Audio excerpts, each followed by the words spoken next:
gambu mai waka barayi yace kwanta ka bangon duniyar ga yace yayi bakwai biyu yayi ne sai in ba shi da baki ko idanu karshe ce mi sai dai rahamar Allah in ya muna alhaji gambu mai kalangu ba dai wani aiki mai yawa Allah ya ba mu gari da mu da daidai duka imam mai Allah ya ba mu gari da mu da daidai duka shugaban gwamnati da bautu da ankara babban gaura babban kano ba kwayan guto ba a kun zariya in ba kwai gaura babban kano ba kwayan guto ba a kun zariya tunan da Allah ya yi duniya tunan da Allah ya yi duniya na yayye moto mai kokari na yayye moto mai kyawo kuma yayye moto mummuna na yayye moto mai haske na yayye moto mai dauni na yayye moto mai samu kuma yayye moto busasshe na yayye moto dan sarki kuma ya azaba wani sarki na yayye moto mai ko kuma ya azaba mai roko ne albarka na na wanda ke ba mu mato Muhammad sarkin kudu ya albarka na na wanda ke ba mu mato Muhammad sarkin kudu. A duk lokacin da ake buƙatar tarihin wata al'umma da ci gabanta ko kuma ƙalubalenta, ana komawa ne kai tsaye ga adabinta saboda ta nan ne kaɗai ake iya fahimtar al'adunta. Haka kuma makaɗan fada sun zama wani kundin adana tarihin masarauta da masarautun ƙasar Hausa da zamantakewa da faɗi tashi haɗi da gwagwarmayar da ake yi a fada. Makaɗan fada suna shiga irin ta sarakai, haka ma abin kiɗansu sun keɓe su ne ga waƙoƙin fada kawai. Saidu Faru ya yi yawancin ƙurciyarsa ne a garin Banga da ke ƙaramar hukumar mulkin ƙauren na Moda, inda aka haifi mamarsa wato mahaifiyarsa kenan, yayin da ya koma wajen mahaifinsa kafin ya girma, wanda shi ma fitaccen makaɗi ne wato Abubakar Faru. Makaɗa Saidu Faru bai yi karatun Islama mai zurfi ba, amma an san shi a makarantar allo, inda ya zurfafa karatu bakin gwargwado na Alƙur'ani mai girma. Ya kuma koyi waƙa ne a wajen mahaifinsa Abubakar tun yana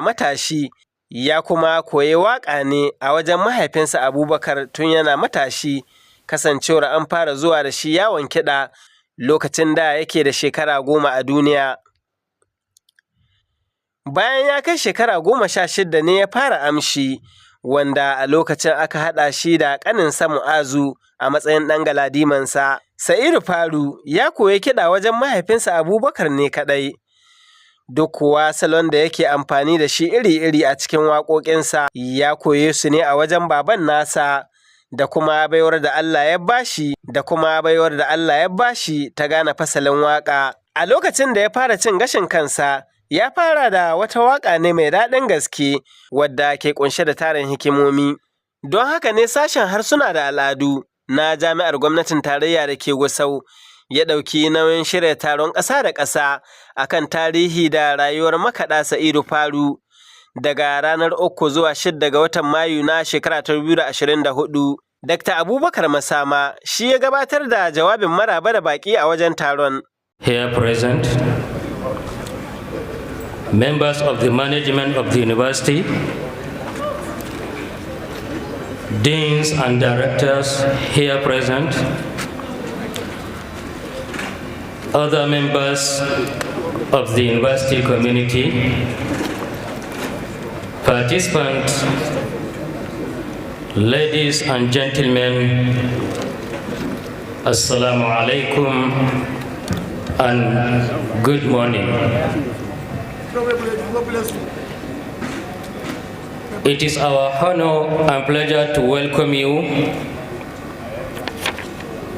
to the second conference in this great faculty.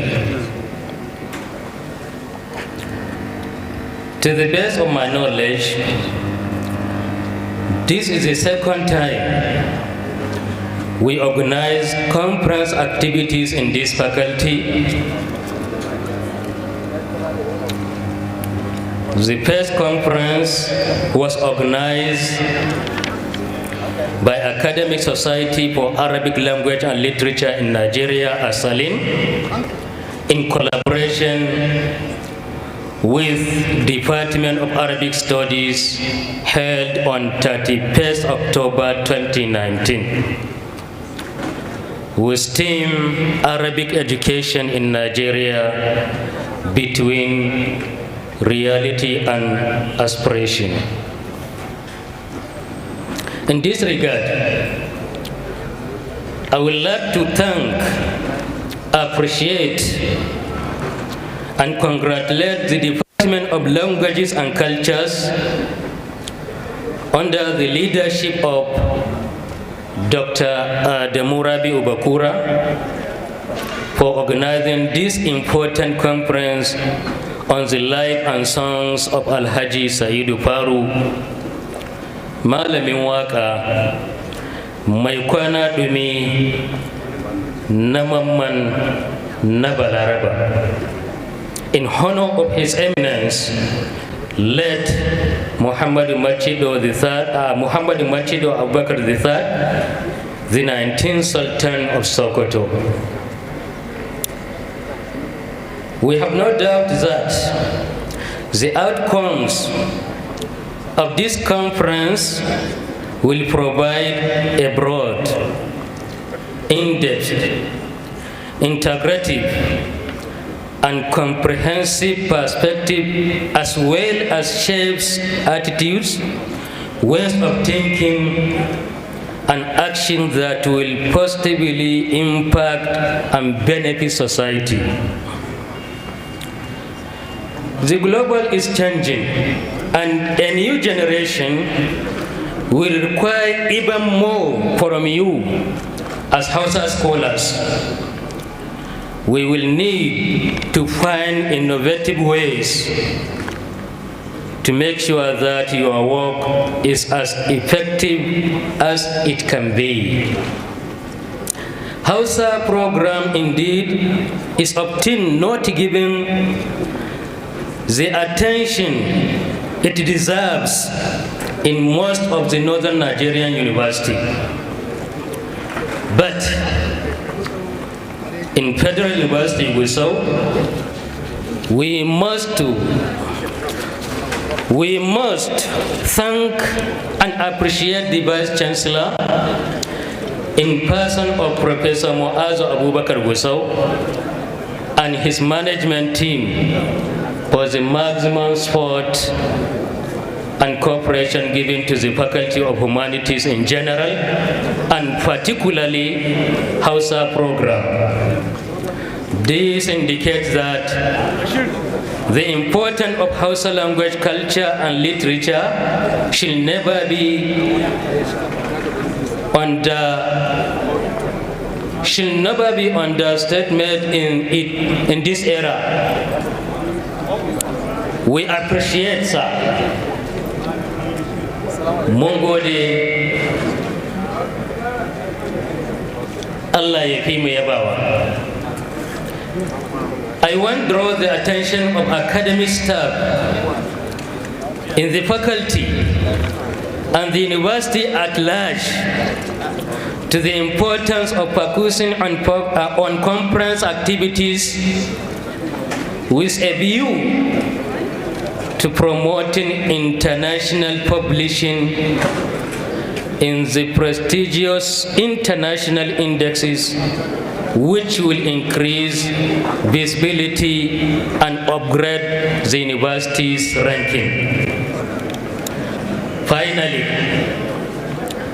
I wish you all successful presentation and truly hope that you gain some positive outcomes for the benefit of our society. It is part of my welcome address.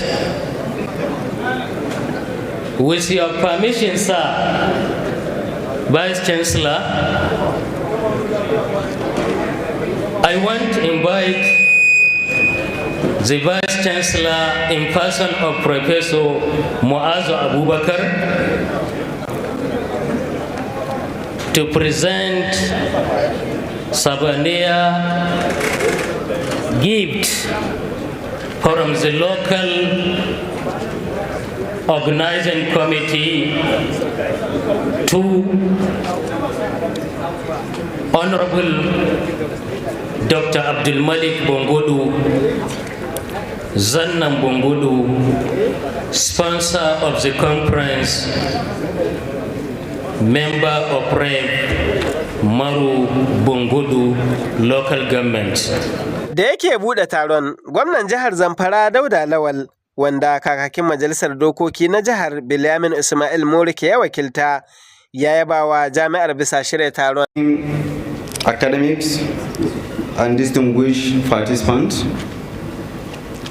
it is with immense pleasure and pride that I stand here before you today at this memorable conference where linguists and the scholars converge to delve into the life and the song of the legendary Makada Saidu Faru, hosted by the Federal University Gusau.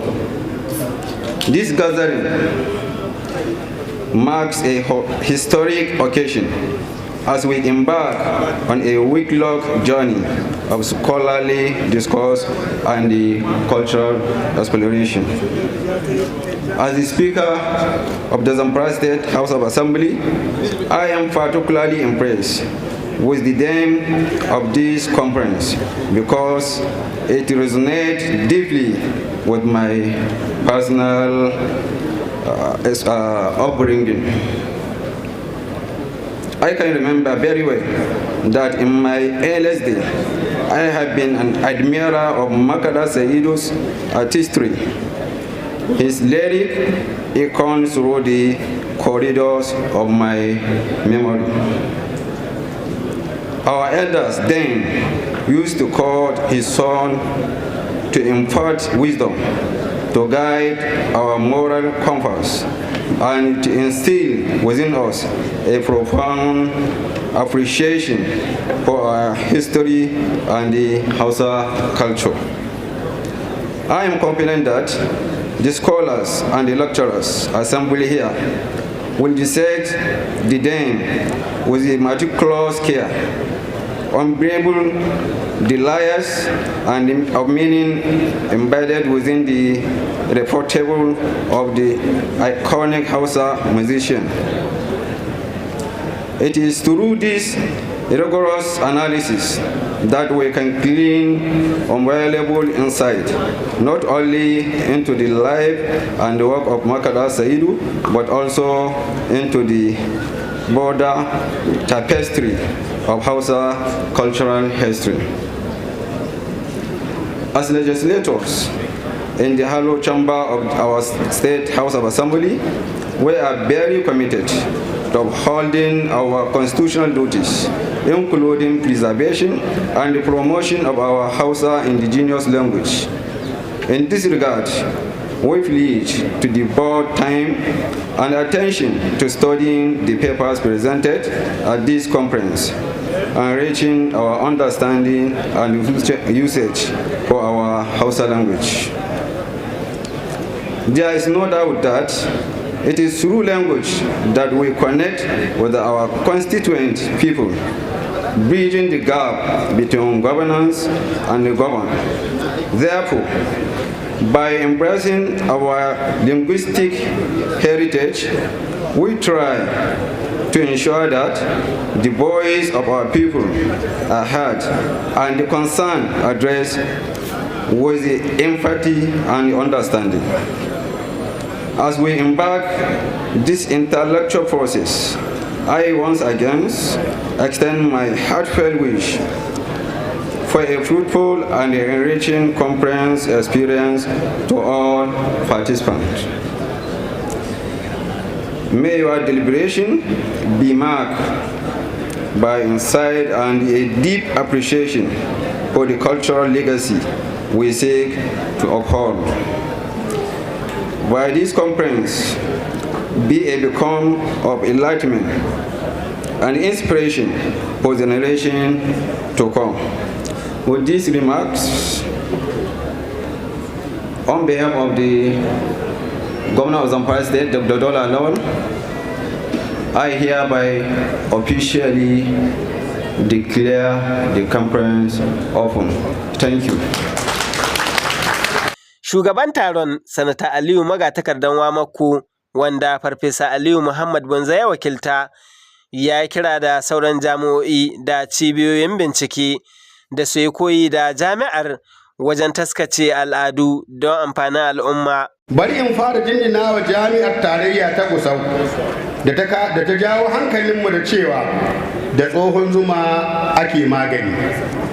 Babu shakka shirya irin wannan taro a irin wannan lokaci da muke buƙatar tuna baya domin kyautata yau da gobenmu abin yabawa ne.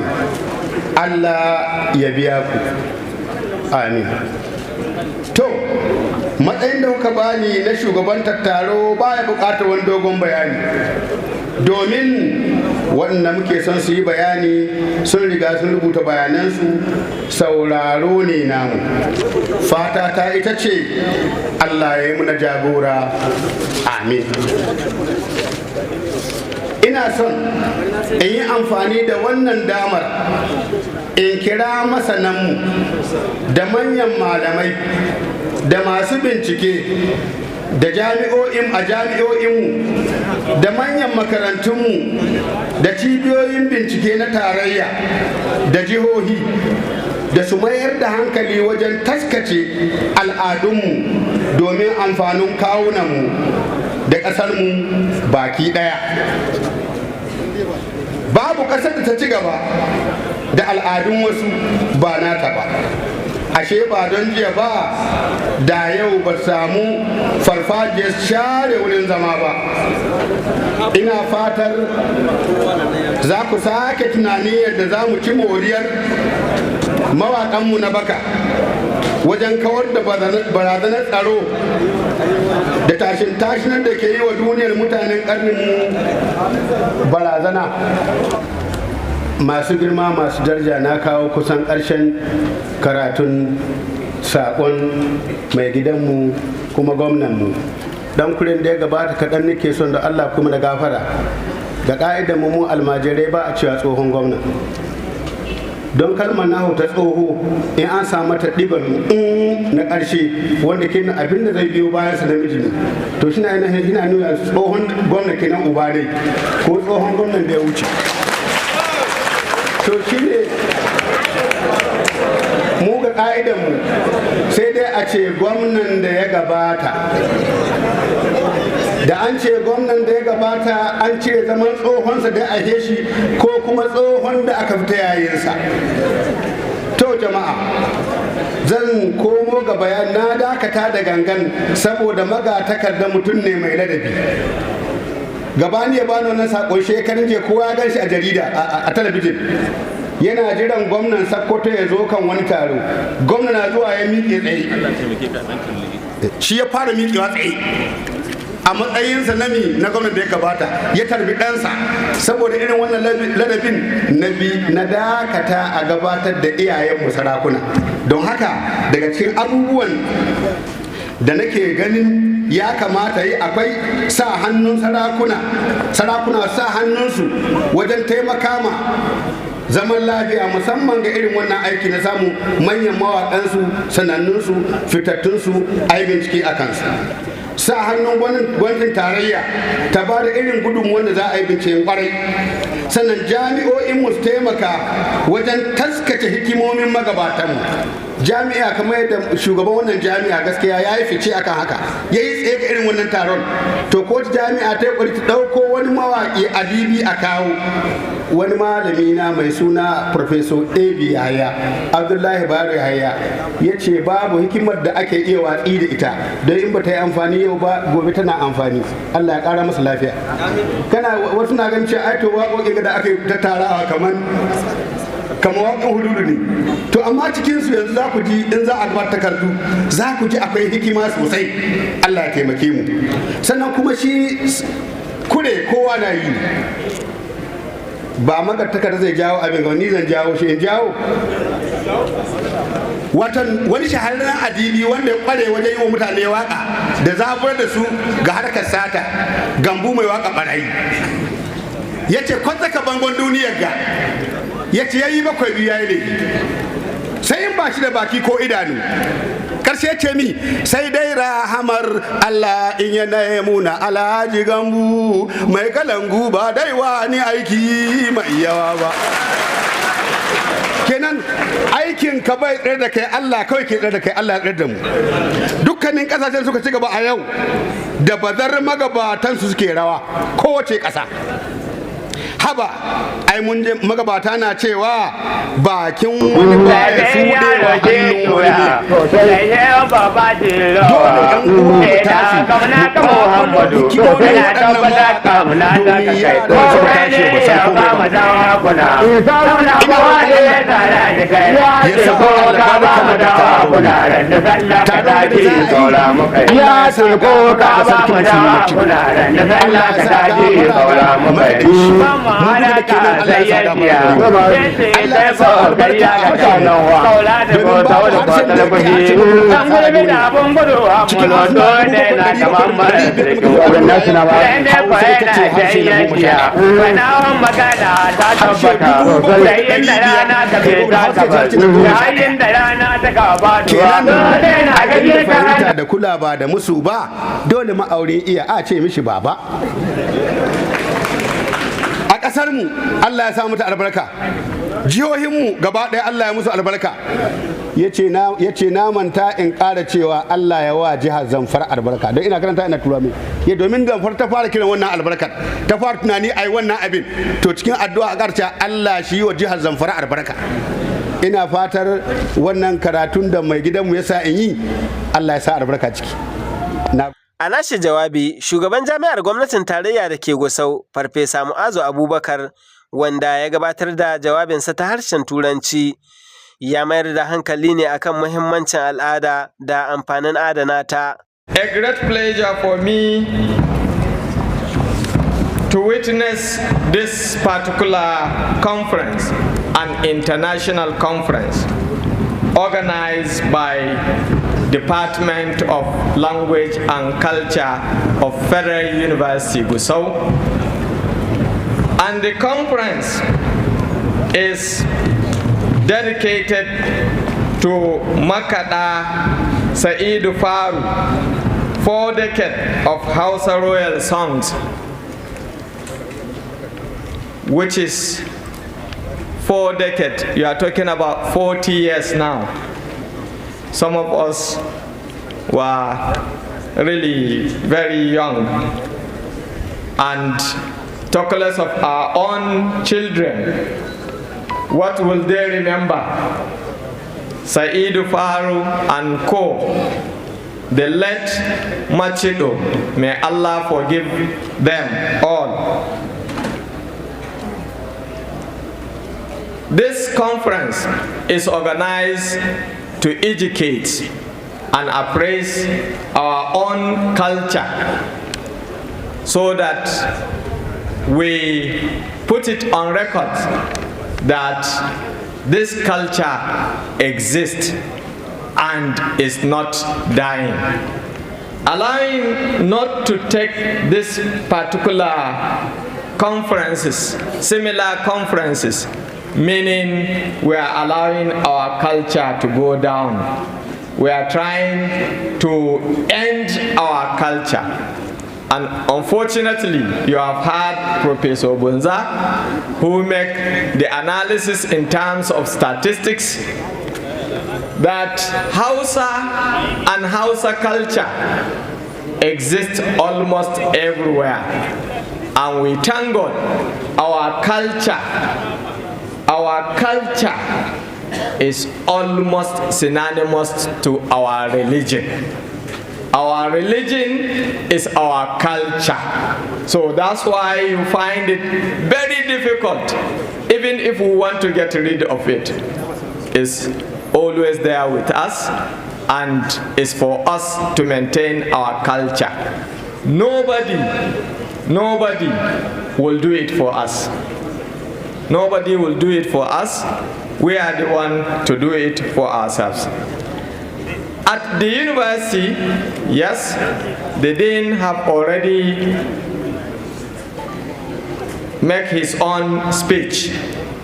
The essence is for us to have an academic appraisal, academic exercise, so that we bring all those issues that are there in the songs, including the style, whatever is there in terms of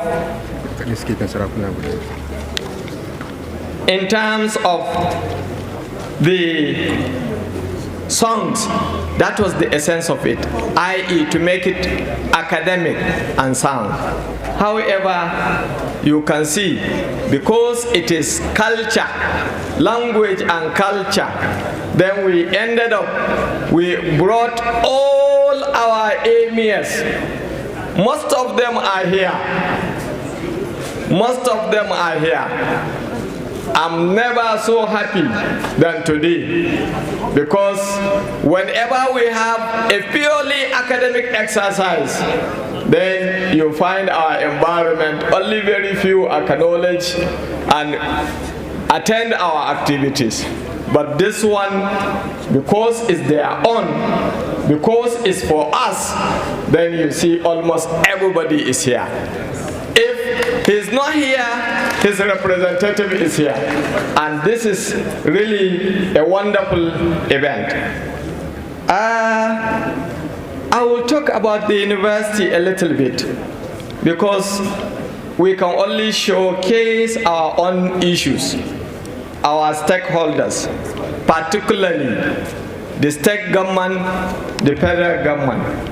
Yes, they are the owner of the university, but the community is also their own university. I'm calling on the state government, the federal government to do more on university, particularly Federal University Gusau. We are in their need of assistance, left, right, and center, particularly in terms of security issues. Security issues, yes, we are having our challenges, but the university is still going on. We are not going to stop. This is never possible without the help of our security officers. The security men around us, those that give us help at any point in time, we call them. We are only existing because of their assistance. And I wish to appreciate them all. And I also wish to call on all stakeholders within and around us to please come to our aid. The university is existing with barely no hostel accommodation. We have more than 10,000 student population. We don't have transport. The few transport that we have cannot even take, say, about 100 to 200 at a time. We have a serious issue in terms of transport and other things. The other academic issues is our responsibility as managers and as members of the academic environment. So that one is for us to discharge it, but the other ones, we need serious assistance from all the stakeholders. The university is only being assisted by very few individuals. When I say very few, some silently, some you can even see it when you come in. You will see the symbol that yes, they have done one or two things. place and place. Particularly, this call is for the Zamparawas. I'm making it so specific because the university felt left alone. We need your assistance so that we can continue to exist, so that these similar activities will now continue. We will continue to exist within our own boundaries, and may Allah continue to help us, and I wish us a happy deliberation in this particular conference. May Allah continue to guide us. Assalamu alaikum. Da yake tofa albarkacin bakinsa, mai alfarma sarkin musulmi Alhaji Sa'ad Abubakar na uku, wanda mai martaba sarkin Katsinan Gusau Alhaji Ibrahim Bello ya wakilta, ya yaba wa hangen nesan jami'ar bisa shirya taron. Alhamdulillahi, na tsaya a nan a madadin mai alfarma sarkin musulmi da ya wakilto ni ya ce in tsaya a madadin shi.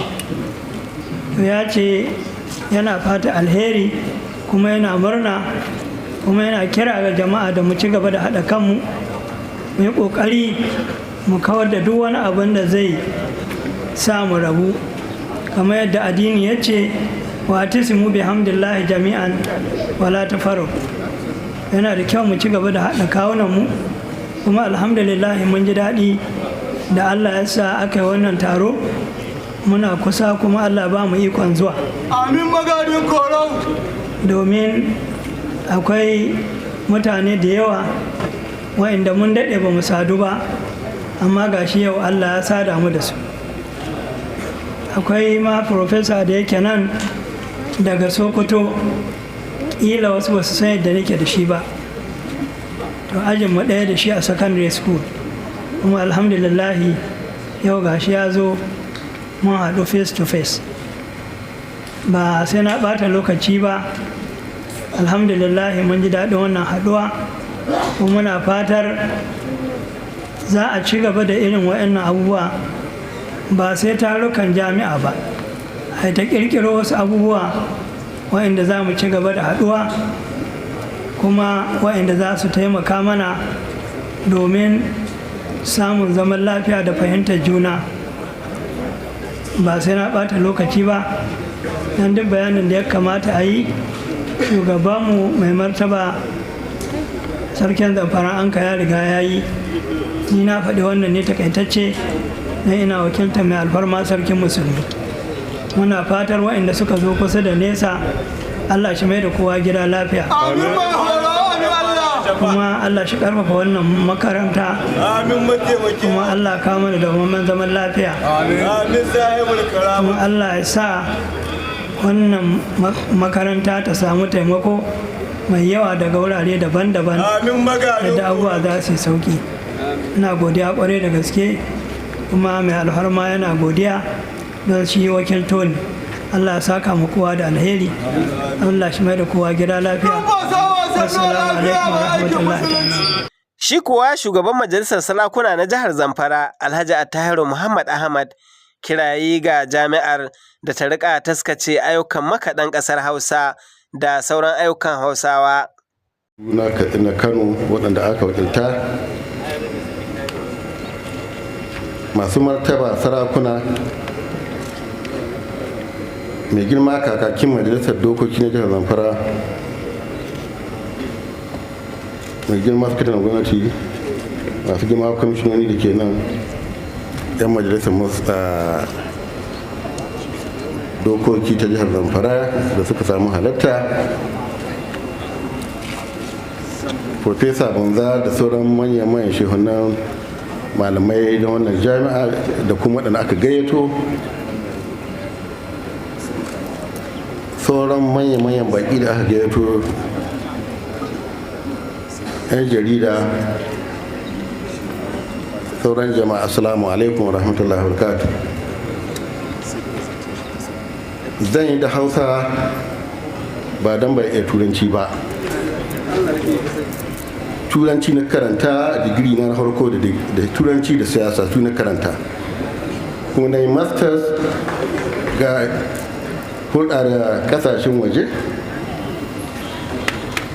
amma an ce lokacin abu a yi shi. Karrama ake wani babban mawaƙi a ƙasar Hausa, Allah shi gafarta mashi, Saidu Faru, tare da kuma mai alfarma marigayi sarki musulmi Muhammadu Macido. To kaga duk kansu da Hausa suka yi abubuwansu, duk kiɗin da marigayi Saidu Faru ya yi da waƙoƙin da ya yi da Hausa yi babu wanda ya da Turanci. Saboda haka a yi Hausa tun farko har ƙarewa shi haka ya kamata. A madadin 'yan uwana sarakuna na jihar Zamfara, muna nuna goyon baya ga wani tsarin aka yi da kuma jin daɗinmu da aka karrama wani hadiƙin mawaƙi a wannan jiha kuma a ƙasar Hausa. Ina roƙon su Profesa Donza su ƙara zaƙulo sauran mawaƙa hawa yau, kuma in roƙi cewa lokaci ya yi da kamata a yi abubuwa a rubuce a basu kamin su ɓace. An zo ana littattafai kamar kundi da wani abu. Ina roƙon Profesa, na ce maku turanci na karanta da lamuran siyasa, political science. To kuma tun da na fara karatu, idan ba subject ɗin Hausa na zo gare shi ba na Hausa. Haka ne, kowa haka yi, wasu in an zo da su ake Hausa. To Profesa, a taimake ni da a fassara man kalmar nan, ban san ta ba da Hausa, encyclopedia.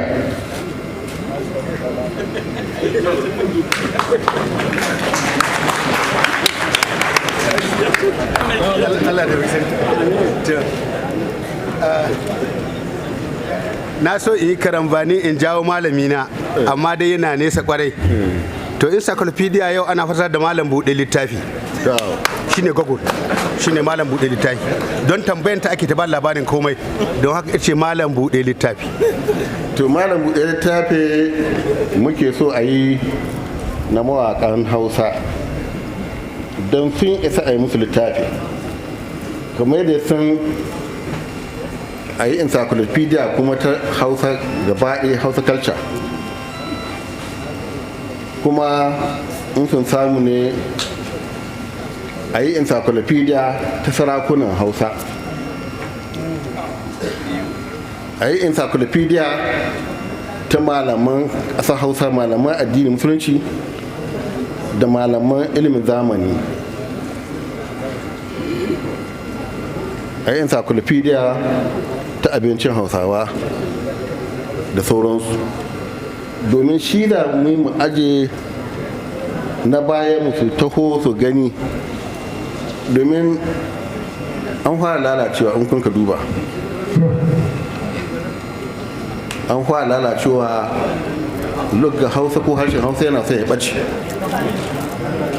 saboda surka gada ake kana cikin magana sai kasa Turanci. To mu dawo da shi. Ƙasar Habasha yarensu suke yi, Ethiopia. Swahili su ma yanzu duk da yare suke yi, su ne national language a Kenya da Tanzania da sauransu. To mu Najeriya in ba a mai da guda national language, mun yadda an yi recognizing manyan Hausa suka da Hausa da Igbo da Yoruba. Kuma an yadda a House Assembly, the House of Representatives, da Senate, duk an yadda a yi amfani da waɗannan yaren. Ana son a ce komi yana son ya wace idan ba a yi hankali ba. To ina kira da Allah ga duk wanda ke da kishin yaren shi ya tashi tsaye ya ba da gudunmuwa a ceto harshen Hausa. akwai abubuwa da masu muhimmanci na al'ajabi sosai, kuma mu da ake ce sarakunan gargajiya mu muka rage ba mu lalace ba, sai kalilan. Idan ba a zo an ka ba haɗa kai da mu ba, an ka ba mu goyon baya ba, to idan muka bari Hausa ta yamuce, to sai an waye gari kama neman wata kalma ta Hausa ka kasa. Da mu ita sai encyclopedia malam buɗe littafi da ba ta shigo babu ta, amma in aka koma ga manyan makaɗa mawaƙa ƙasa Hausa kamar shi marigayi Saidu Faru, Allah ya kai shi, ya ta wasu hikimomi tunku cikin tukawar kudu tun ya tukos ko irin wannan ko, duk suna nan abubuwan al'ajabi wanda yake in ko su ɗaya aka sa ko su ɗaya aka yi littafin su za su ƙara ilmantar da mutane. Sannan akan samu tarihi ga mawaƙan Hausa cikin waƙoƙin suka sarakuna, wani sai ya lissafa duk sarakunan da an ka gada, wani waƙoƙin da aka yi da sauransu sai ya faɗi. Saboda su ma mu yi ƙoƙari mu haje abubuwansu domin za su yi amfani insha Allah. So department na Nigerian languages na wannan jami'a da waɗanda suke shugabancin wannan taro da wannan majalisi, muna muku godiya ko muna jinjina muku, muna roƙon Allah ya saka muku da mafificin alheri. Amin da alheri. Ko muna kira ga sauran mutane su kirkiro kwaɗayin nazarin harshen Hausa da al'adun Hausa. Profesa ya ce yaren Hausa shine 11 a cikin jerin yarurruka da duniya. To mu da a Hausawa mu yi ta tunanin mu ƙara gyara shi, domin Allah ne ya sa Hausa ta yi wannan sunan. Domin akwai sadda muna wani taro na sarakunan Najeriya, sarakunan Arewa, nake tambayar sarkin Kano Sanisi Lamido, na ce aka yi wai ko ina Hausa. Na zauna Sudan da shi, ina yan base shi kuma yana karatu. To a Sudan ne na samu yan Djibouti suna Hausa, ko akwai wani Ethiopia, mun je Ethiopia, nukan je Habasha Ethiopia lokacin ina Sudan, amma mun wani zuwa lokacin Zagreb da aka kirkiro Zagreb, an nuna mana akwai wani wuri inda Hausawa suke. Saboda ka wani ikon Allah ne a yi gano me yasa ta zan commercial language, sai ya ce commercial language ce. Abin da commercial language yari na sana'a, to in duk yari da na sana'a shi ke ne zai fi kowa tafiya. Ba mu da makwabtaka da ƙasar Hausa, ba ta da makwabtaka da misali Adamawa, Taraba, amma sai ka ji ka aiki ana Hausa. Babu makwabtaka, ba ƙasar Hausa ba su makwabtaka da Taraba, amma ana Hausa. Saboda ka gani wani abu ne ikon Allah. So gara mu gyara ta, mu ƙarfafa ta zama rally point, ko abin da zai ƙara haɗa kan al'ummar arewacin Najeriya da ma Najeriya ba, kai ma haɗa Afirka ta yamma. Allah ya. Profesa mun gode. Jama'a mun gode ƙwarai. Muna roƙon Allah ɗaukin sarki ya kowa ya kawo kowa lafiya nan, Allah mai kowa gida lafiya. Amin. Mun gode. Assalamu alaikum wa rahmatullahi wa barakatuh. A nashi ɓangare, kwamishinan ilimi da kimiyya haɗi da fasaha Malam Wadatau Madawaki shawartar jami'ar yayi da ta riƙa zaƙulo makamantan waɗannan shiraruwan don bunƙasa harsunan Hausa da al'adunta. I consider my invitation to this occasion as an extraordinary privilege that will ever remain memorable in my lifetime. Having been accorded this recognition from a high institution like the University, Federal University of Gusau, of such reputation and stand, to come and give a goodwill message on the time and life and songs of a renowned son of the soil, whom during his lifetime was not only a legend, but was a versatile and known to be prominent press singer, what we normally call Makada, Saidu Faru, whose musical prowess is still significant. It will also be discussed as fallible as I am. It will only be more beneficial to my humble self and the entire humanity if I ascribe this wonderful and effort-making event to Allah subhanahu wa ta'ala for granting us the opportunity to be witnesses of this conference. May Allah subhanahu wa ta'ala bless all of us here. Though mine is not to give an overview of the importance on the life and what the songs of Saidu Faru have contributed to our contemporary times, especially given our deep-rooted Hausa culture and history from independence or pre-independence to post-independence era. It is nevertheless significant to note that times, seasons, and events in our cultures were and are still tied to lyrics connecting and synchronizing some memorable events dating back to decades and centuries. Saidu Faru was one of the press singers in the Hausa land that gave some outstanding progressions throughout his sojourn on earth. To this, the university, as a citadel of learning, through the Department of Languages and Culture, considered it a solid reason for him to be discussed and possibly remembered for his immense contribution to our culture and heritage. This is not only commendable, as many speakers have betrayed on facts which I need not to re-emphasize. It is very tremendous to honor those who, at one time or the other, contributed to the growth of our cultural values and developmental strides in shaping and reshaping the phases of our society, and such personalities should never be left unnoticed, unrecognized, and unhonored. While we celebrate and discuss an icon in the person of late Saidu Faru, permit me to throw these questions to members of the academia. What will you be discussed of as your contributions during and after your lifetime to your or our society? That's the essence of what we are talking about. Not only the members of the academia, to the general populace. What will you want to be remembered for? What are your contributions to the society?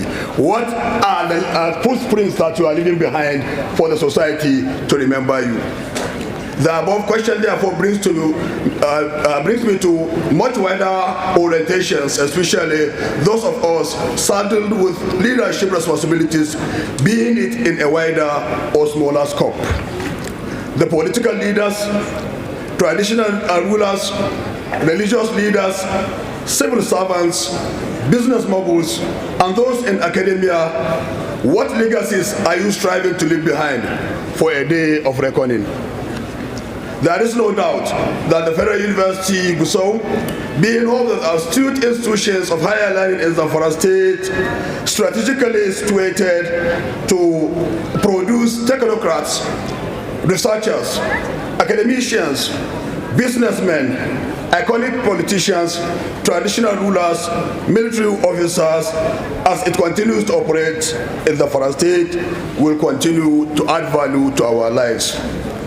The Zamfara State and the current administration of His Excellency Governor Dauda Lawal is always appreciative of the contribution of the Federal University Gusau in the areas of admissions, graduation, manpower development, and the gainful employment of state indigenes who at various instances found and will still find opportunities as alternative means of livelihood in this great institution. The appreciation of the current governor to this university can further be amplified that even before he became the governor of the state, Governor Dauda Lawal built and donated facilities and infrastructure to the university to curtail the hardships that the university has been facing. In pursuant to his educational policies for the state and to ensure a robust overhauling of all facets of the state economy with much credence to the education sector, you will all bear with me witness that a lot have changed and taken a better dimension in the area of education. This can also be proven in the settlement of outstanding fees of WAEC and NECO or to concerned bodies by previous administrations. Doing this is to enable our children to have their results released for them to gain admissions into schools they intend to study at, with Federal University Gusau being one of such institutions.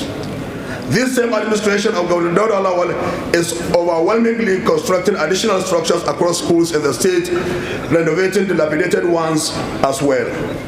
This, of course, being in the direction with his policy and vision to accord students a better and conducive atmosphere for learning, as the gratuities of teachers and other workers who have retired are currently also being paid. The governor's deliberate vision of repositioning the education sector of the state is a task we all must key in to give the state an enviable status. In the area of collaborations also, permit me to state unequivocally that the administration of Governor Dauda Lawal is at all times ready to support academic research and cultural initiatives in the Faru state with other educational partners. Federal University of Gusau, as one of the educational institutions in the Faru state, will always be partnered with by the Faru state government in various areas of research, feasibility studies, recommendations, and any other areas so necessary to enhance and uplift the standard of our education, promote a deeper understanding of appreciation of our cultural heritages among our youth and the future generations, so as to project and promote our state to an unequal level. This is a fact and a task which all of us must factor in, as the current government is open to receiving any contributions on such. Let me draw my conclusion by appreciating the assiduous efforts of this university through the Department of Languages and Culture for putting on such a wonderful conference to discuss the life and songs of an iconic hero, Makada Alhaji Saidu Faru. It is my prayer also that one of these days the university will consider it worthy to identify, recognize, discuss, and honor other deserving notable individuals for their philanthropic support to this university.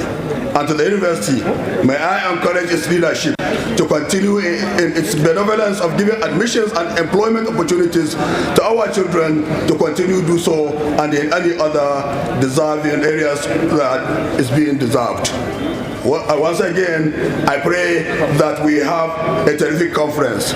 Long live the Federal University Gusau. Long live Department of Languages and Cultures. Long live the Faru State. Long live the Federal Republic of Nigeria. Assalamu alaikum wa rahmatullahi wa barakatuh. Shi ma a nasa jawabin kuma a ƙirjin biki, ɗan majalisar wakilai mai wakiltar ƙananan hukumomin Maru da Bungudu, Alhaji Abdulmalik Zubairu, wanda ya bada gagarumar gudunmuwa wajen shirya taron, ya sha alwashin ci gaba da tallafa ma jami'ar. Alhamdulillahi, muna ma Allah subhanahu ta'ala godiya da ya gwada mana wannan rana, wannan lokaci muka samu halartar wannan taro mai muhimmanci a yau, da fatar duk wanda suka zo a wannan wuri wanda kowa ya zo lafiya, ubangiji Allah mai da kowa gidansa lafiya.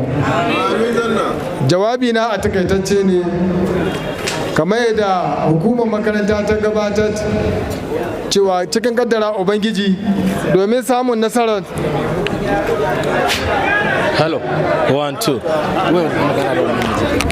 domin samun nasarar wannan taro, wannan ba shine na farko ba kamar yadda masu fada suka fada, kuma ya Allah ya so yadda za mu iya kai mu cikin lokacin da Allah ara mana na wannan wakilci da muka yi na shekara 4 mu ga cewa mun dawo da hankalinmu a jihar mu ta Zamfara, mun taimaka ma wannan makaranta da duk makarantun da muke da su a wannan jihar in Allah ya so.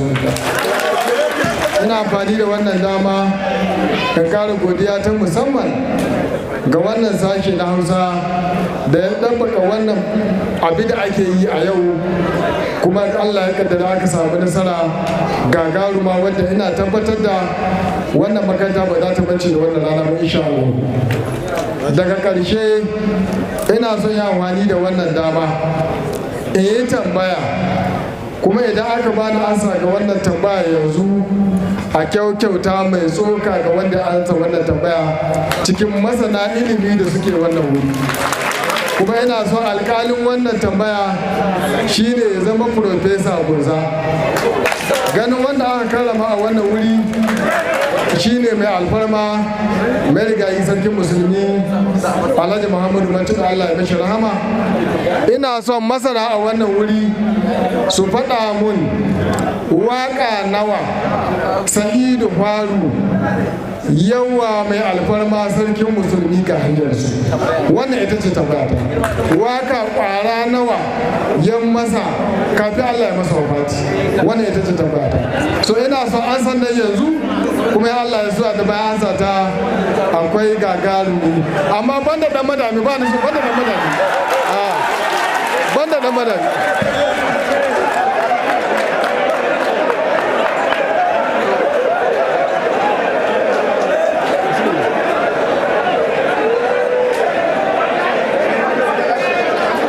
Da madami akwai wanda zai ansa, masana ilimi aka tara fa.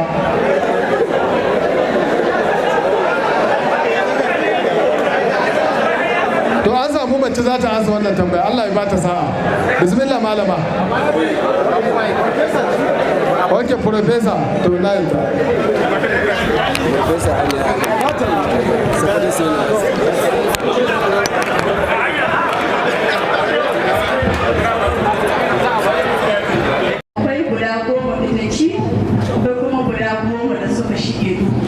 Wanda makalolin da za a gabatar a wannan taron za su yi da waɗannan suna. Na gode matashi mai sha'awar ilimi mai kwazon zabura da ma'ilmanta ya yi tambaya, don haka zan sake buɗe ƙofar ba da ansa wani yanzu, don ƙa'idar jarabawa ba a yi kai kaɗai da ya ta ba da ansa wani yanzu da baya mutum guda ba ya kira a samu mutum uku ina sai dai duk wanda zai ba da ansa kan kai ga yayi magana dan madami ko ya koma baya gari.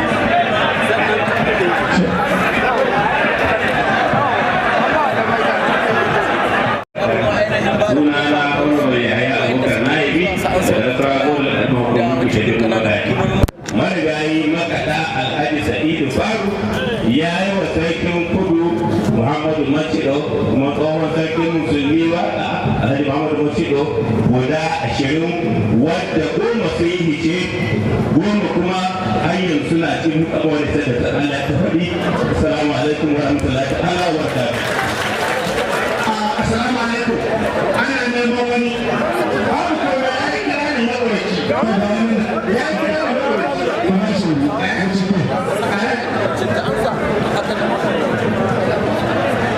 Assalamu alaikum. Sunana Saidu Ibrahim, na zo ga mazaɓar Maradu ta wato a garin Faru. Saidu Faru ya ga Allah ya wa bacci do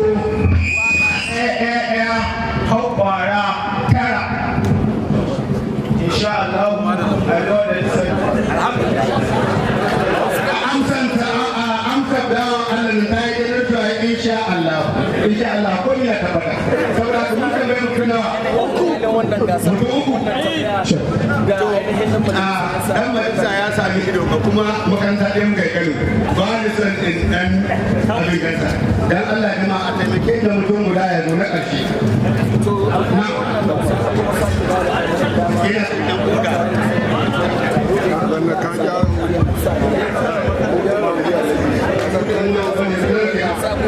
Daban na shago wallah.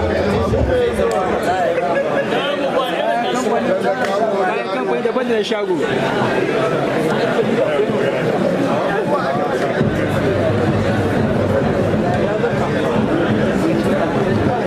Assalamu alaikum, sunana Haruna Umar Bungudu. Binciken da muka yi marigayi Saidu Faru ya yi ma mai alfarma sarkin musulmi Alhaji Muhammadu Macido waƙoƙi guda 21. Tambayar dai ita ce. Yanzu mun samu na hudu ga wancan na kira na biyar. Kun san ƙungiyar Saidu Faru sun bakwai. Don haka mun ɗan alƙalin kun bakwai don sunana Abdulrashid Labaran. Na fito daga mazaɓar ƙaura na Buda. Sai Faru ya yi wa alfarma sarkin musulmi Muhammadu Macido waka 22. Goma sun yi fice. Sauran 12 ɗin kuma ce ba kamar waɗancan goma ɗin. sauran na ƙarshe.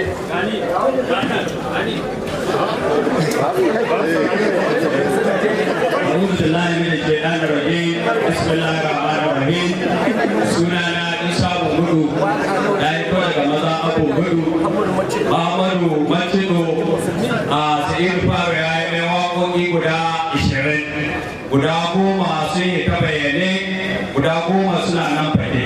Assalamu alaikum warahmatullahi.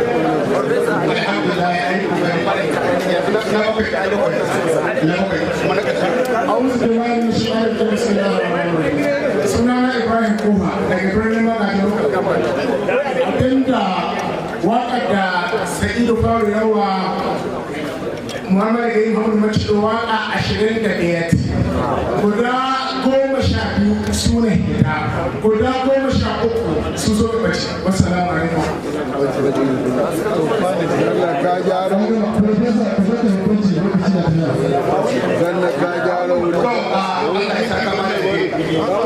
Wannan ɗaya da aka yi dan Marisa ya nuna tare da harshensa da al'adunsa da mutane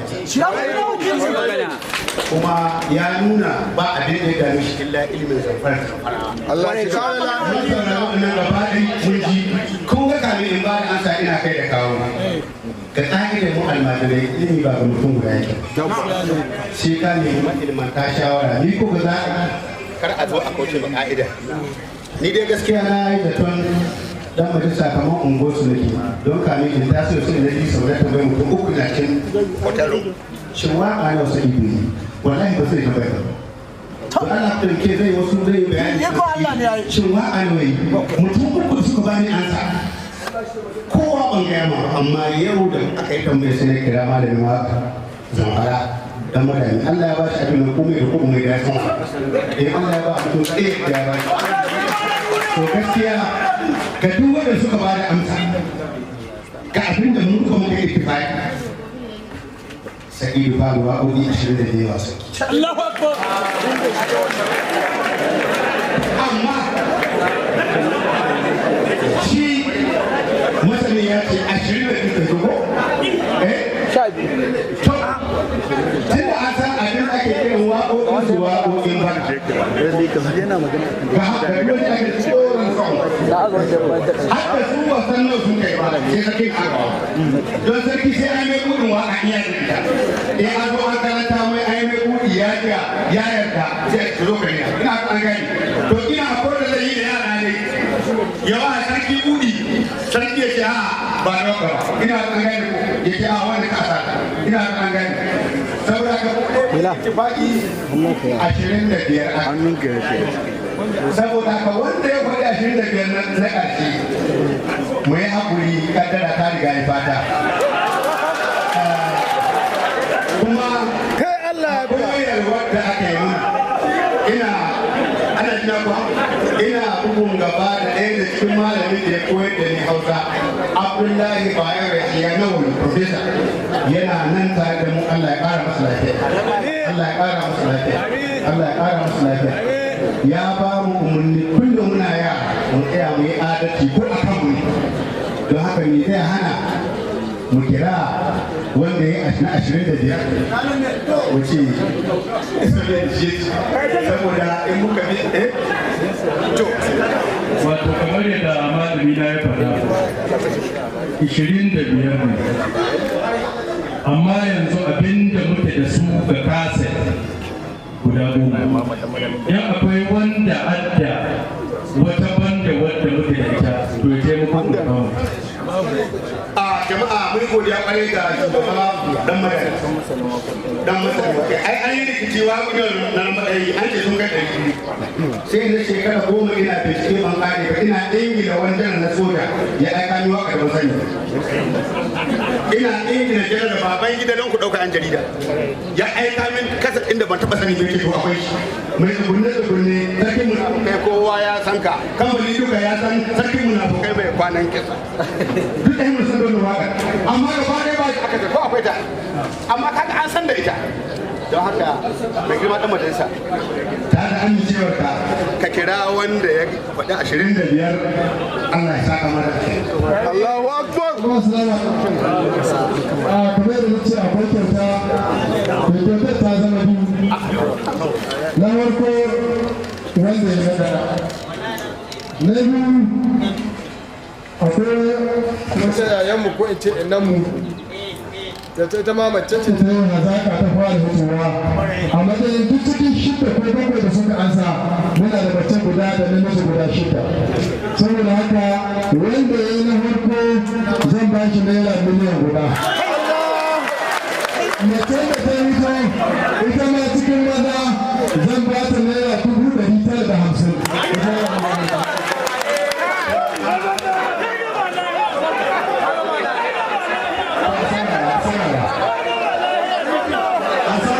Su ma iyalan makaɗa Saidu Faru sun baje kolin basirar su a yayin taron.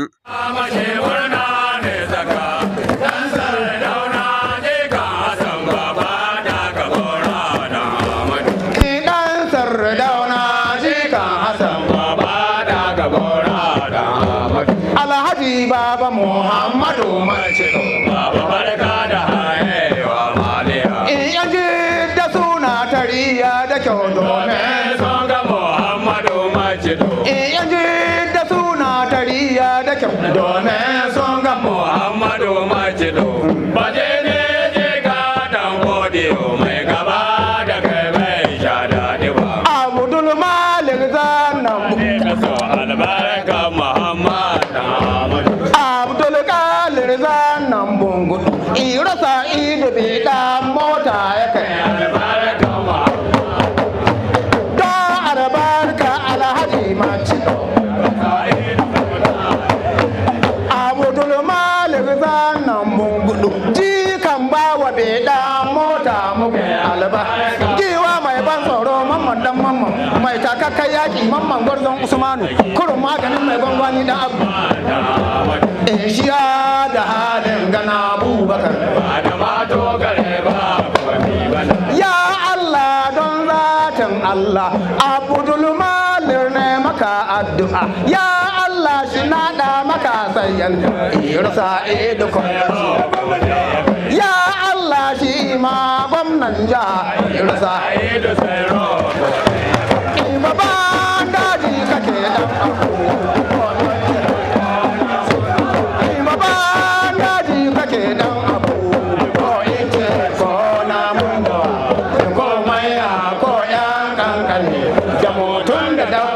itatuwa ko damna mamman ya kai mamman ni ka ta biru baba na Saidu mamman kana shi ne ba ina dallaji ka da koje saboda karancin lokaci a ci za a baka mota ba gama lahiya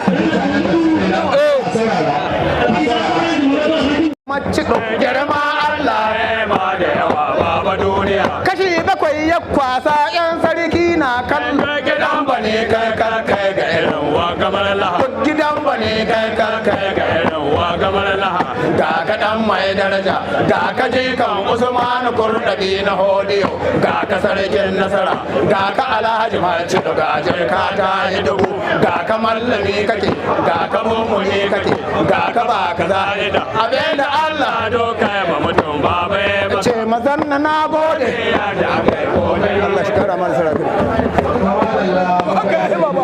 Ɗaya daga cikin iyalan marigayi mai alfarma sarkin musulmi Alhaji Muhammadu Macido ya tofa albarkacin bakinsa a yayin taron. Muhammadu Macido, sarki musulmi na 19. Ina nuna farin cikinmu matuƙa da halartar wannan taro na wannan shekaru 40 na wakokin sarauta wanda Saidu Faru ya yi gabatar a tsawon rayuwarsa. Wannan bikin lalle an nuna cewa ba lalle mutum sai ya zama wani abu ba sannan a yi mishi taro ko a nuna irin amfani ne ko nuna zamantakewa wadda ya yi ta rayuwar shi. Saidu Faru na tashi da shi to ina Sokoto har na zama mafara Talatin mafara na an kai rikona. Cikin waƙoƙin da aka yi ba ambaci ya yi waƙoƙi na sarkin musulmi na sarkin gabas shehu ba. Sarkin gabas shehu karami mutum ne kuma ya riƙe shi kuma ya riƙe ni mun yi zama wuri guda da shi. Duk da haka nan Allah subhanahu wa ta'ala dukansu a yau ba ɗaya daga cikinsu. Muna alfahari da Saidu Faru. Alhaƙiƙa ya zama ɗa mu a garinmu koyoshe a koyoshe gidan sarki musulmi Macido gidansa ne. In ya zo bai da wurin sauka ko sallar ta wuce 'yan wata guda da aka yi yana Sokoto a gidan mu yake kwana, a gidan mu yake sauka, kuma shina zagaya mu. Don haka mu muna tare da Saidu Faru. Masu martaba ina ba da uzuri ga Saidu Faru a hali yanzu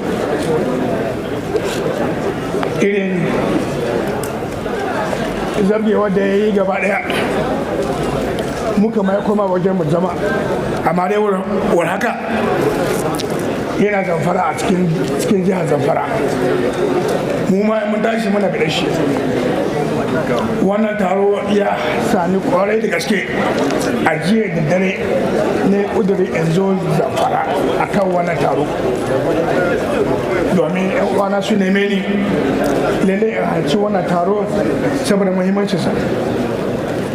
Mun ji muhimmancinsa ba don Saidu Faru ba, domin wanda yake zama da shi Allah ya kaddaro ma'ahina ne. Ina alfahari da Saidu Faru, ina alfahari da waƙoƙi ne, saboda haka na ji ƙarfin na in bar duk abin da ke yi duk da rashin lafiya na ya kasance yanzu in halarci wannan wuri.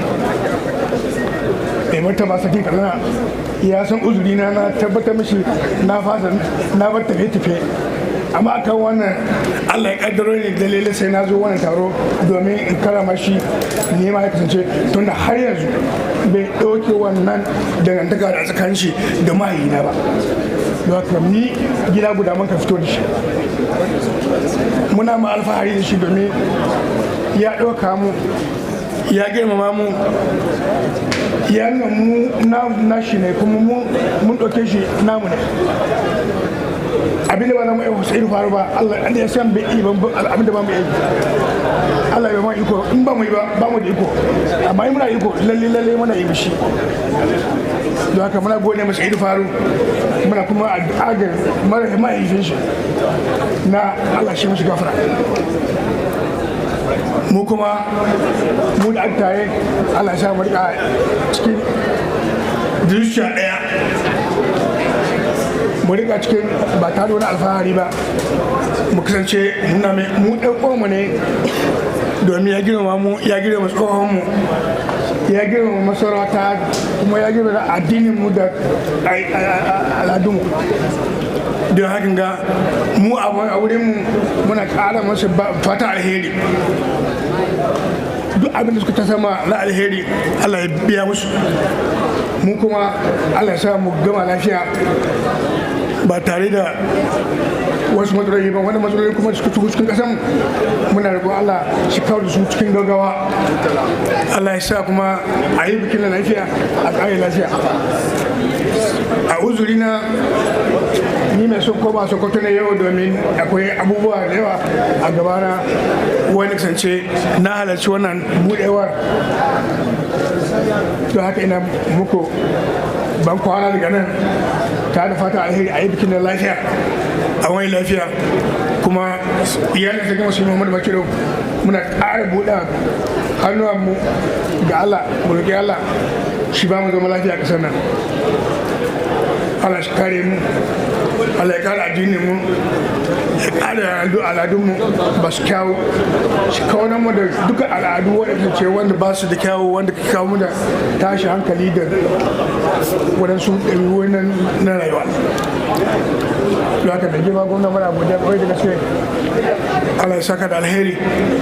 Da girma speaker muna godiya kwarai da gaske, Allah ya sa a ci gaba da wannan biki lafiya a wani lafiya. Wassalamu alaikum wa rahmatullahi ta'ala wa barakatuh. An ce yi magana akan abin da ya tara muna, wato taro na ƙasa da ƙasa akan tarihi na rayuwa da kuma waƙoƙin makaɗa Saidu Faru, Allah shi masa gafara, wanda sashen harsuna da al'adu na jami'ar gwamnatin tarayya da ke nan Gusau ta ɗauki nauyi na gudanarwa tare da karrama marigayi mai alfarma sarkin musulmi na 19. Zan fara da maganar shi ainihin Alhaji Saidu Faru. Masana da waɗanda annan da waɗanda ma ba sunan da turawa na Jamus da na Ingila su yi bincike akan ranar haihuwarsa, kuma har yanzu ana akan bincike. A takaice dai an haihi marigayi Alhaji Saidu a garin Faru. Faru gunduma ce yanzu a cikin masarautar Maradun ta jihar Zamfara.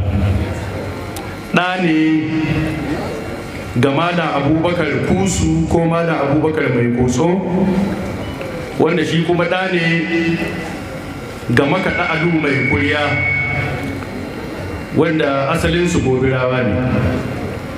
Shi makaɗa Alu Mai Kuriya ya yi zamani da sarakuna na Gobir zuriyar Bawa Jangwarzo, yana musu kiɗan yaƙi. Da tura sun kaci ƙasa 1903 aka hada ko aka daina mamaye-mamaye na dauloli, sai Alu Mai Kuriya ya koma kiɗin fada. Saboda haka kiɗin fada shine Abubakar Mai Koso ya gada daga wurin Alu Mai Kuriya, shi kuma Saidu Faru ya gada wurin Abubakar Mai Koso. Saidu Faru an auro mahaifiyar shi a garin Banga gunduma ce yanzu a cikin masarautar Kauran Namoda, sunanta Halimatu. Ya fara sha'anin kiɗa da waka kamar yadda ya faɗi da bakinsa tun bai fara sa bante ba. Yana ɗan ƙarami ya ce wani lokaci sai ya sha hura cikin na yayi kamar tulu, ya dinga biyan mahaifin Abu Mai Koso, yana son ya sa abin da aka ce muwaka. Haka ya dinga yi har ya ɗan girma. Mahaifin nasa Abubakar Mai Koso yana aza shi akan kuturin doki, yana zagaye da shi a gidajen sarakuna tun ana zuwa da shi bai cewa komai har ya fara anshin waka a ƙarƙashin mahaifinsa. Da ya ɗan tasa ya ga ƙarfi kamar yana son a ce ya kawo, sai ya yi shawara da shi da dangin shi su marigayi Alhaji Ma'azu su Mamman cewa su dakatar da mahaifinsu daga kiɗa. Shi Abubakar mai kotso ya yi ritaya, irin ritaya ga ta ƙarfi da yaji. Wato shi Sa'idun ya ce ya fahimci kamar girman shi ya wuce a ce yana gogoriyo da waɗannan mawaƙa na wannan lokaci, saboda haka sai shi Saidu Faru sai ya ɗauki gabacin gidan. Waƙar da ya fara yi ita ce ta marigayi sarkin yamman Faru Ibrahim ɗan sarkin kayan muradun Abubakar, wanda ya sarauta 1939 zuwa 1960. Wato ya fara da gida kenan. Idan za a dan taimake ni sai a saurari wannan waƙar tashi ta farko.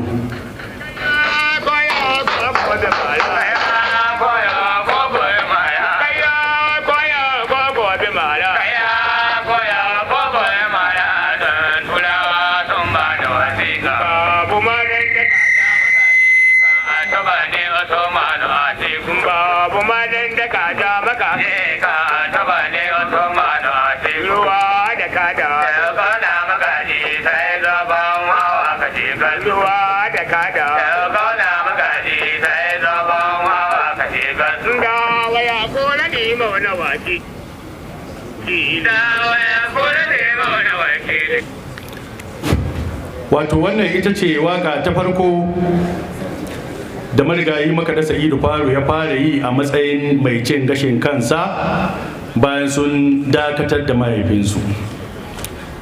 Daga Faru sai ya fara fita, inda ya mai da gaba shine Banga, can inda aka auro mahaifiyarsa. Ya gadi sarakunan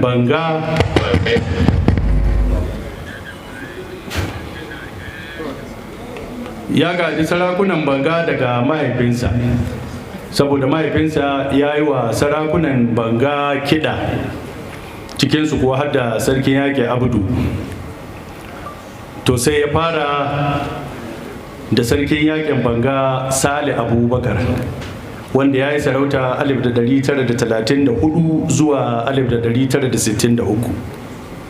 Daga nan sai Mesa ta so ta hada Saidu Faru, domin marigayi mai girma sarkin kiyawan kauran namo da Abubakar shi ya kwashe ke Saidu Faru daga Banga ya mai da shi kaura. Shi kuma sarkin kiyawa Abubakar Garba ya yi sarauta 1952 zuwa 1960. Ya ci gaba, sai Zurmi suka ji amon Saidu Faru. A lokacin sarkin Zamfara Zurmi Suleiman Muhammadu Sambo, wanda ya sarauta 1951 zuwa wafatin shi cikin farko-farkon 1970. Wato yana ƙaura, yana Zurmi, yana komawa Faru. Sai mai faruwa ta faru, wato aka yi dungun haihuwa da hanji. Sai aka ɗauko Muhammadu Bello Macido, sarkin kudu, ɗan sarkin musulmi Abubakar na uku, Allah shiga warta musu. Aka kawo mafara a matsayin hakimi 1953. To shi ne Saidu Faru sai ya ji kamshin gidan mujaddadi, sai sheka da gudu mafara ya kame sarkin kudu Muhammadu Macido. Za mu san haka bayan ya girma, ko soyayyar tasu ta girma, ya faɗi cewa Muhammad dalilin ka nisan talata, Muhammad dalilin ka zaune Hausa. to bayan an mai da marigayi sarkin kudu Muhammadu Macido zuwa Sokoto 1956 bai dai yadda ba sai ya sake sa takalmi na ya bi shi dada zama ya fara zama na tsakanin masoyi da masoyi. Aka kai wani bagiri wanda Saidu Faru bai hita waka zuwa wani gari sai sarkin musulmi ko sarkin kudu Muhammadu Macido ya amince masa. Za mu san haka domin ko cikin waƙoƙin da sarkin makaɗa Saidu Faru ya yi wa marigayi sarkin kudu Muhammadu Macido akwai wadda ya kira a matsayin bakan damiya, bajinin gidan Bello Mamman na yari, sarkin kudu Macido ce maraya. Wannan ya ɗauke ta a matsayin bakan damiya ta sarkin kudu Macido, kuma ya ce duk inda ya je ya yi hira jama'a suna neman su ji wannan waka. To haka wannan tare ta ci gaba ana ta yi. Saidu Faru yana shiga wurare barkatai, wasu wurare idan ya yi waka sai ka yi tsammanin sarkin yanka ne an kai mawaka. Zan ba da misali ta sarkin tudun falal gogarman magaji umaru, ba yau ko mazan jiya sun san kana da martaba. Ya rika da gaskiya Muhammadu karsanin gidan mai saje shirinka ya yi kyau. Ya ce mai hwada dan iya ga sarkin kiɗin ku ya zaka, na so a bani doki wani sansame abin suka. Idan ka ji wannan waka za ka yi tsammanin sarkin yanka ne. To a lokacin shi tudun falale marigayi Muhammadu Bala dan sarkin maharar gumi Muhammadu Mai Dabo hakimi ne ko dagaci. Haka ya zo ya yi ta yi. Wani lokaci sai ka ji kamar wanga sarki na kokarin tashi ya horma wata ƙasa. Lokacin da aka kawo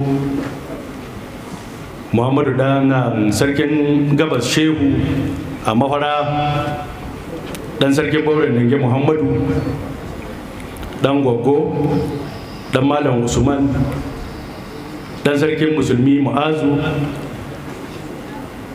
dan sarkin musulmi Muhammadu Bello, dan mujaddidi Shehu Usman dan Bode ta gama Abdullahi bi rahmatihi. A mahara akwai waƙoƙin da ya mai sai kai tsammanin Shehu ya kusan kai sarkin Kano. Madara da zuma na jekadiya Shehu, in ji shi Saidu Faru. Babba jikan alu, babba mai saje. Suna ta tsoron ka kai ba kajin tsoro, ba halin alu ya yi mai raba. Ciki yana magana cewa wai mu yi farin ciki, mu yi sai a rerewa. Da kan rika duniya ta yi kyau Shehu, yau mafara farautar mu ta yi nama. Mun yi farin ciki sai a rerewa, mai biyar sarkin ƙauye wawa na. Shi mi ya ci biza shi ba taro, 'yan ƙasa ta yi fitancin ta garbatu. Irin wannan sai mutane na ɗauka Saidu Faru yana yi ma sarakunan yanka waka. To sai fara fita zuwa Yawuri, wurin marigayi mai martaba sarkin Yawuri Alhaji Muhammadu Tukur Abdullahi, wanda ya yi sarauta 1955 zuwa wafatinsa a 1981. Ciki ya yi maganganu masu hikima inda ya koda kansa shi Saidu. Ya ce ga waka nan guda 9 ta yayi mai, amma ya baro 8 gida. Sai in yayi murnar zakuwanmu in aika ko yanzu su taho su waƙoƙin. Ya ce mu ka kiɗi don mu Allah yawwa gudunmuwa da waka har wata na ije wata, saboda isa irin ta Saidu Faru.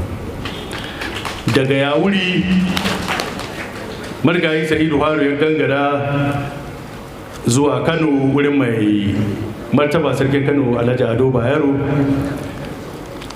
ya wasa shi ya tahi Zari a lokacin nadin mai martaba sarkin Zazzau marigayi Alhaji Dr. Shehu Idris a 1975. ya yi mishi waka mai nuna yanzu shi abba a gidan sambo, ce Allah ya biya maka bukata kai abba a gidan sambo. Nan ne ya dan shagubi yan sarki yana haɗin wai da a ce ba a bani sarki gara a bani a yi min gori, komi ni ban ji rahi ba inda an bashi sarkin. Na ina so in nuna muku cewa shi fa Saidu Faru waƙa ta sarauniyar waƙa ce ta sarakuna, ba ya zuwa garkar kowa da turunai in ba sarki ko ɗan sarki ko mai riƙe da wata sarauta ba. Idan akwai to masana muna saurare mu ji abin da wannan taro zai haiharwa game da binciken da kun kai. Haka Saidu Faru ya ci gaba da yi, yana nan mallake da Muhammadu Bello Macido dan sarkin musulmi Abubakar dan Malam Usman dan sarkin musulmi Ma'azu dan sarkin musulmi Muhammadu Bello dan Shehu Mujaddadi ta gamma da Hullahu bi rahmati. Haka suka yi ta yi har lokacin da Allah ya yi wa wato ainihin shi Saidu Faru wafati a 1987. Cikin waƙoƙin sarkin musulmi ko sarkin kudu Muhammadu Macido ya riga ya ba shi sarki, shi gare shi sarkin musulmi ne domin yana faɗin cewa sarkin musulmin wata ran kake da imani da mu'jiza na nan gun Malam Macido tun ga alu mai sarje na jiya, ka kai kamar Bello Sassakiya da kyauta da mulki da ban gaskiya. Haka za ka ji jero abubuwan shi yana nuna ma mutanen duniya cewa shi wa garai Muhammadu Macido sarkin musulmi ne, sarkin musulmin wata ran kake. Sai ga wata ranar ta faru, Allah bai gwada masa Saidu Faru ba. Allahu akbar. Wato tare tsakanin Saidu Faru da Muhammadu Macido ta kai tare ta kai kut da kut, domin a wata tattaunawa da na ji an yi da shi a gidan rediyon jihar Kaduna da ake kira KSMC a halin yanzu ranar 15 ga watan 8 na 1970, mai tattaunawa Malam Hamza Sanusi Funto yana tambaya ta, to wai kai Saidu sai in ji kawai kullum kana maganar sarkin kudu, shin sarkin kudun ga shin wai shi wane na shi? Ya ce at kai ran kai ne baka san sarkin kudu Muhammadu Macido ba? A to wani gari kake? Ya ce Hunto. Ya ce abto kai ba ni mamaki, da Katsina kake da sai in ce sarkin kudu an shike tutar nan ta Mujaddadi da an ka bayar Katsina, amma to tun da Hunto kake ba laifi ba ni ganin laifin ka. Ya ce ai sarkin kudu Macido saboda adalcin shi, to ni ina ganin ban san ma dai abin da zan ce maka ba, don ni ban da shi ban san kowa ba. Gashi a cikin waƙoƙi ne na faɗi ban wuce gona ta da iri na ba, inda sarkin kudu ni tsaya. Saboda haka wannan tare ta haifar da alherurruka, domin ko a cikin waka ta yana cewa saboda sarkin kudu Macido sun san manyan mutane, sun san ƙananan mutane kuma. Ya ce su shidda makaɗa shi suna kammale, kowa da tashi kawa ta isai. Sarkin makaɗa shi Saidu Faru wai ya yi taiba ya ƙaton ciki ko ga muzanni ga inuwa, ko da makaɗin sarkin Masar ya ga Saidu sai rene ya yi haƙi. To yanzu abin wani al'ajabi da ya faru da na kirga ainihin ƙungiyar kiɗa ta Saidu Faru wadda halifa shi Malam Ibrahim Saidu Faru ke jagoranta, sai ni ga su ma su bakwai ne. Ni ce a shi ko Allah, to wanga irin abuwa ko gado ne. To shi ma dai wato bayan wafatin Alhaji Saidu Faru 1987 ya bar matan aure guda biyu, ya bar 'ya'ya guda 12, 6 maza 6 mata, cikinsu har da shi wannan Ibrahim din wanda ya tau da wannan kungiya. To taron bata kare ba tsakaninsu da gidan sarkin kudu Muhammadu Macido. Shaidu nike watan Afrilu na shekara 1996 lokacin da Allah ya tabbatar da Saidu Faru fata ta ga sarkin kudu Muhammadu Macido, gwamnatin jihar Sokoto karkashin jagorancin retired Colonel Yakubu Ma'azu ta faɗi cewa an baiwa sarkin kudu Muhammadu Macido sarkin musulmi na 19.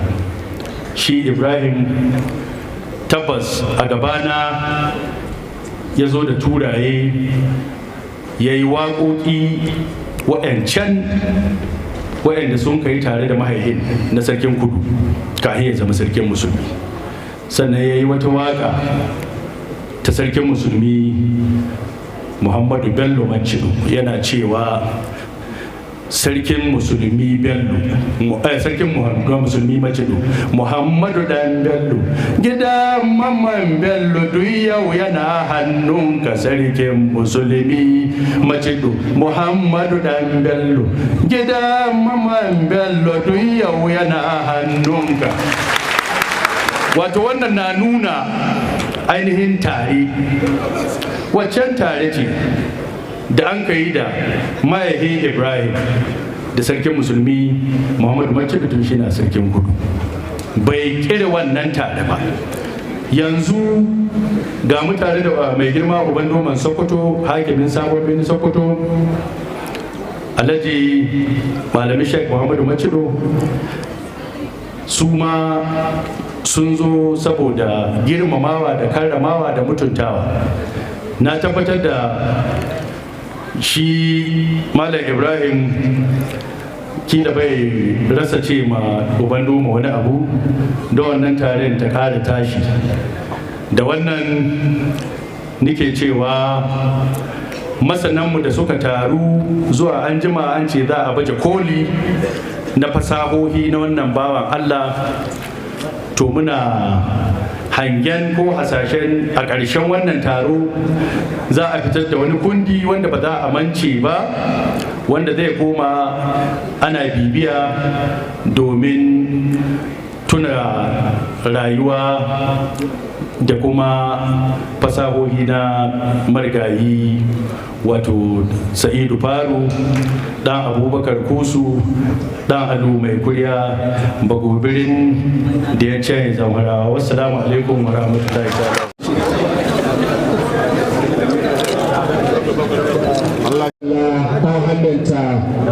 Dr. Nazir Abba, wanda ya gabatar da jawabin godiya, ya yaba wa ɗaukacin al'ummar da suka samu halartar taron. Organizing committee, I wish to express our appreciation to the Department of Languages and Cultures, Federal University Gusau, for finding us worthy to carry out this important task of organizing the national conference. We are very grateful for the support, assistance, and encouragement we received from the Vice Chancellor of Federal University Gusau, Professor Muazu Abakar Gusau, for the success of this conference. May Allah subhanahu wa ta'ala reward you, sir, for all the support. We are greatly indebted to Honorable Dr. Abdul Malik Zubairu Zanna Bongudu, member representing Maru Bongudu Local Government in the National Assembly, for his interest and foresight to sponsor the conference. He was the one that donated generously to the Department of Languages and Cultures to host the national conference through Alhaji Ibrahim Muhammad Ahmad Magat. We immensely appreciate the sacrifices, support and commitments. There are sacrifices, support and commitments towards promoting Hausa cultural heritage, Hausa popular culture, as well as intellectual researches in the area of Hausa studies. Alhaji Ibrahim Muhammad Ahmad Magadi has been part of our committee from the beginning of the conference preparation to date, despite the challenges he is facing. We pray Allah subhanahu wa ta'ala to reward them with with the best of his rewards. We so much appreciate the support we received from the family of late Sultan Muhammad Machido Abakar III, the 19th Sultan of Sokoto, for giving us the consent to organize the conference in his honor, as well as the family of late Alhaji Saidu Faru for their support and encouragement as well. We appreciate the assistance of a transport vehicle from Provost, Zamfara State College of Art and Science, Dr. Yakubu Sanusi, and the presence of chairman of the occasion, His Excellency Senator Aliyu Magatakar Dawama Kosarke Monsokoto, ably represented by our teacher, Professor Aliyu Muhammad Bonzan, the representative of His Eminence, His Royal Highness the Emir of Gusau, Alhaji Ibrahim Bello OFR, and Royal Father of the Day, Emir of Zamfara, Alhaji Attahiru Muhammad Ahmad CON, Chairman Zamfara State Council of Emirs. Our profound appreciation also goes to all our distinguished invited guests, our eminent scholars that accepted our invitations to give keynote address and present lead papers to the conference despite their numerous commitments. It is interesting to inform this distinguished gathering that apart from our lead papers to be presented later today, we are expecting more than 100 presentations, including virtual presentations during the conference. We solicit for more support from the well-meaning participants of the publication of the papers after the conference. Quite a number of family members that had benefited from the songs of Makata Saidu Faru in the 4 decades of his life are here with us on our invitation. We appreciate so much the presence of all Zamfara State government dignitaries and the presence of all our participants, invited guests, members of the press and our students for their interest to the conference.